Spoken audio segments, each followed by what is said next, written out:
Hi guys, welcome back to my channel. This is Everything Tabby, and in today's video we'll be showing you how to make the vanilla sponge cake. So let's dive right into this video. So for this recipe we'll be needing some sugar, flour, some eggs, vanilla flavor, baking powder, and then I'll just go ahead to start the process. So here I am separating the egg, like the egg white from the yolk. So first of all, you want to beat the egg white separately on its own. So that's what I'm doing now. Just beat the egg white with your mixer, your cake mixer. So this is a hand mixer I'm using here. So once I beat it till it becomes foamy, I'm just going to add the sugar bit by bit. And so you want to mix this on low speed. You want to mix this on low speed until you get a stiff consistency. Like you need to have a stiff peak. You're going to see that once I'm done. So yeah, that is it.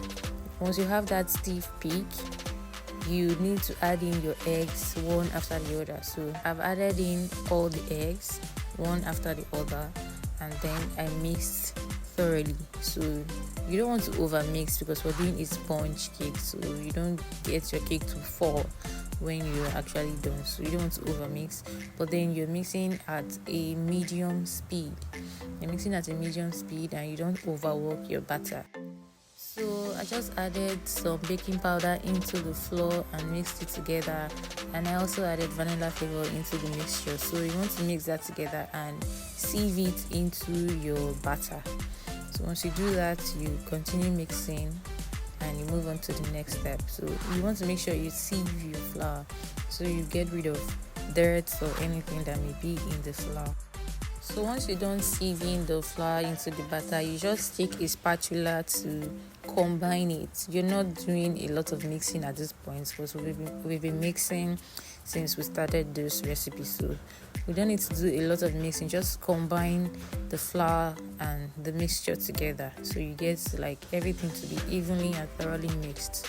So you're not doing much. In less than 2 minutes you should be done combining everything together, and then you pour into your cream pan.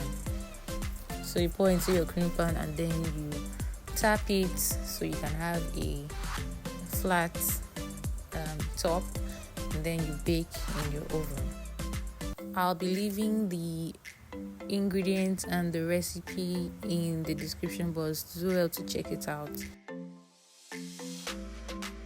So we are done baking. I made some cupcakes from it as well. So this is what it looks like. And guys, I left this cake, like I actually forgot about the cake and it got a little bit burnt. So yeah, that's just how you make it. So make sure you don't burn yours when you do. Please always watch your cakes, okay? So I'll see you in my next video, guys. Don't forget to subscribe. Bye.